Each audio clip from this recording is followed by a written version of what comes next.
Hello friends. तो पिछले video part में हम लोग देखे थे डेमन किंग ने विंग से कहा कि उनका लवर एक गॉड है। तो चलिए आज का पार्ट हम लोग शुरू करते हैं। डेमन किंग ने कहा हाँ मेरा लवर एक गॉड है और उसका नाम बाइल्यू है।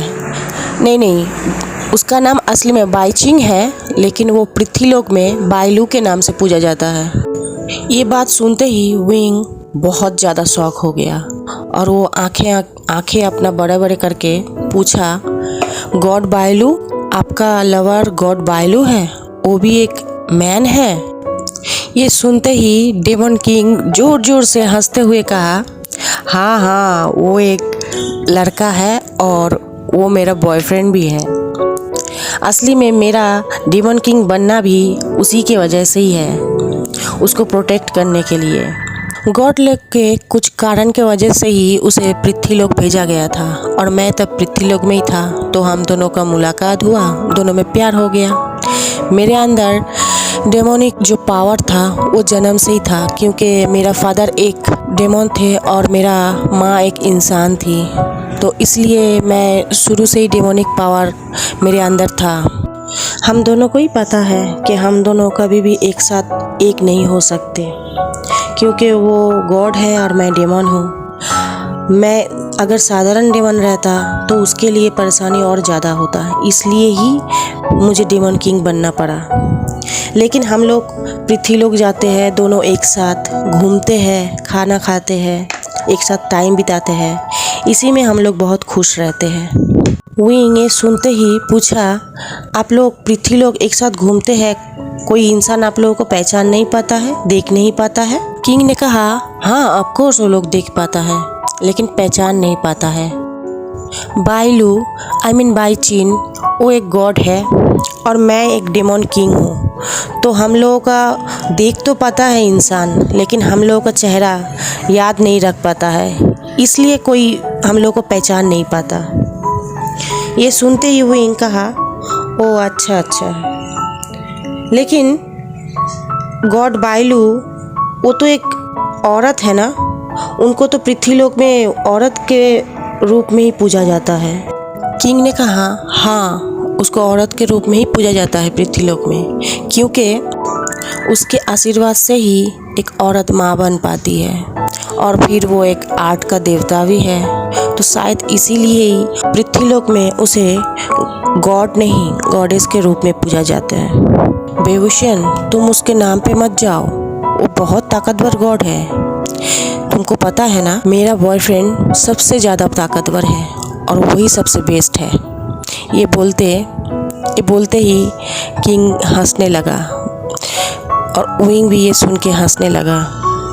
फिर विंग ने पूछा तो उनको परेशानी नहीं होता है कि उनको गॉड नहीं गॉडेस के रूप में उनको पूजा जाता है? तो किंग ने कहा अरे नहीं, उसको तो ये सब अच्छा ही लगता है। उसको कोई गॉड के रूप में पूजे चाहे गॉडेस के रूप में पूजे, उससे उसको कोई परेशानी नहीं होता है। और हम लोग पृथ्वीलोक भी अच्छे से घूम पाते हैं दोनों, तो हम लोगों को कोई परेशानी नहीं होता ये सब चीज़ में। ठीक है, बहुत बात कर चुके हैं, तो मैं चलता हूँ, मेरा बहुत सारा काम बाकी है। किंग डोर की तरफ जाते हुए फिर पीछे मुड़ा और विंग से कहा, वेविशन, तुम यहाँ पे ऐसे चुपचाप बैठे मत रहो, महल में निकलो, सारे डेमन लोगों से बात करो, वो लोग बहुत अच्छे हैं, तुम्हें भी अच्छा लगेगा उन लोगों से बात करके। ऐसे अंदर चुपचाप बैठे रहोगे तो अच्छा नहीं लगेगा तुम्हें तो अब यहीं पे रहना है ना? तो विंग ने ये सुन के अपना सर हिला के हाँ बोला और थैंक यू बोला। कुछ दिन ऐसे ही बीतता गया। इधर वांग जी कुछ और दिनों से वो बेहोश था। अभी वांग जी का आंखें खोला और वो देखा वांग जी अपने जिंगसी में बेड पे लेटा हुआ है। वो अपना सर घुमाया और बेड के साइड टेबल में 2 फ्रेम विंग के 2 फोटो पिक्चर देखा और फिर से आंखें बंद करके चुपचाप सो गया। कुछ देर बाद सिचेन जिंगसी में आया, अपने हाथों में खाना लिए। सिचेन को पता था वांग जी को बिल्कुल पसंद नहीं जिंगसी में कोई आए, इसलिए वो ही रेगुलर अपने भाई के लिए खाना लाता था, उसे खिलाता था और जिंगसी को साफ भी वो अपने खुद हाथों से ही करता था। सीचेन ने देखा वांग जी थोड़ा हिल रहा है, तो सीचेन तुरंत वांग जी के पास आया और पूछा, वांग जी तुम होश में आ गए? वांग जी ने कहा फिर पूछा, ब्रदर मैं कितना दिनों से बेहोश था? सीचेन ने कहा, 1 हफ्ते से वांग जी। तुम अगर आज होश में नहीं आते तो मैं बहुत टेंशन में आ जाता। आज से तुम अपना ख्याल रखोगे वांग जी। तुम्हें पता है ना, तुम्हारे सिवा मेरा कोई नहीं है और तुम इस तरह से इस उम्र में मुझे परेशान करोगे। तुम जल्दी से ठीक हो जाओ, अपना रिस्पॉन्सिबिलिटी समझो। वांग जी कहा, सॉरी ब्रदर। आयुअन कैसा है ब्रदर? सीचेन ने कहा, वो अभी ठीक है, वो अभी क्लास में है, लेकिन फिजिशियन ने जैसे कहा था वैसे ही हुआ है। उसे कुछ भी याद नहीं है, वो कहाँ से आया है, कहाँ था, वो क्या हुआ था उसके साथ, उसे कुछ भी याद नहीं है और हम लोग उसे जोड़ नहीं कर सकते, फिजिशियन मना किया है। वांग जी सिर्फ सीचेन का बात सुन रहा था, उनके तरफ देखते हुए। सीचेन का बात सुन के उसके मुंह से एक भी जवाब, एक भी बात नहीं निकला।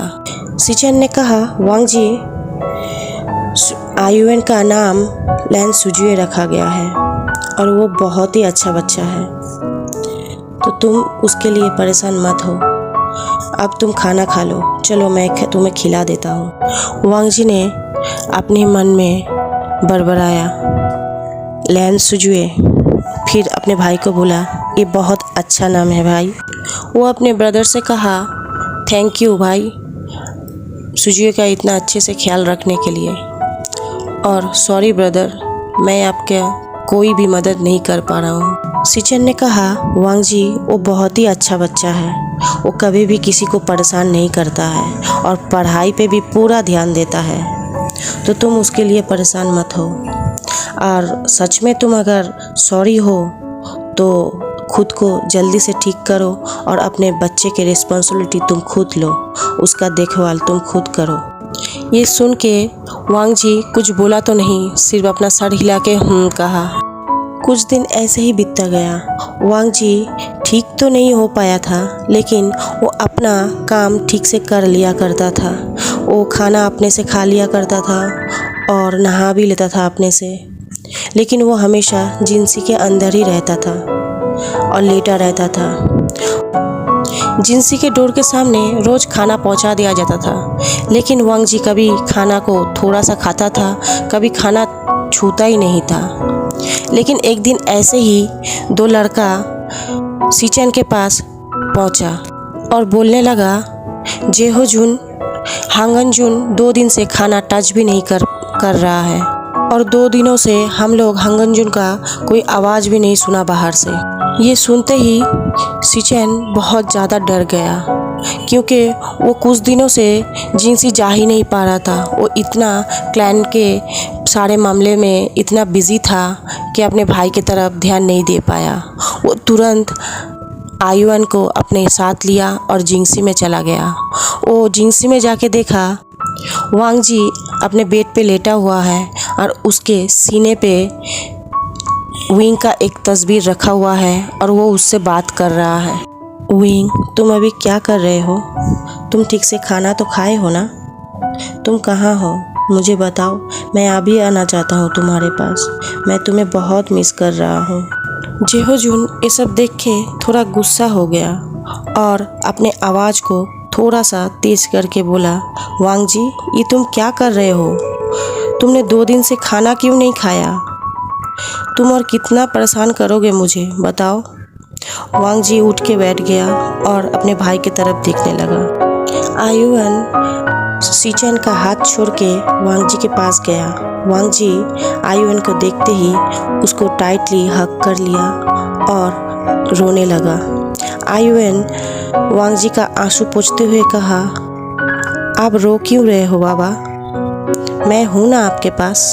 आयुअन को पिछले कुछ भी याद नहीं था, लेकिन सीचेन ने उसे कहा था सिर्फ हंगन जुन उसका बाबा है, इसीलिए आयुन को ये पता था सिर्फ कि हंगन जुन उसका बाबा है। तो दोस्तों आज का पार्ट मैं यहीं पे ख़त्म करती हूँ और फिर कल मैं अगला पार्ट लेके आऊँगी।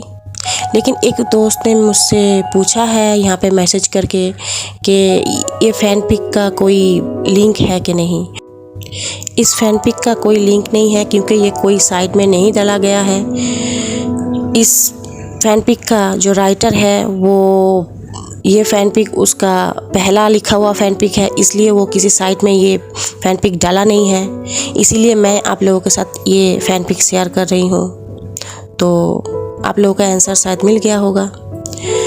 थैंक यू वेरी मच मेरा वीडियो पार्ट देखने के लिए और इतना अच्छा से पसंद करने के लिए। मेरे चैनल को सब्सक्राइब कर दीजिए, बेल आइकन को ऑल कर दीजिए, मेरे वीडियो को लाइक, कमेंट और शेयर कर दीजिए वांगशन फैन के साथ। तो आज मैं चलती हूँ, कल मिलूँगी फिर से। Bye bye.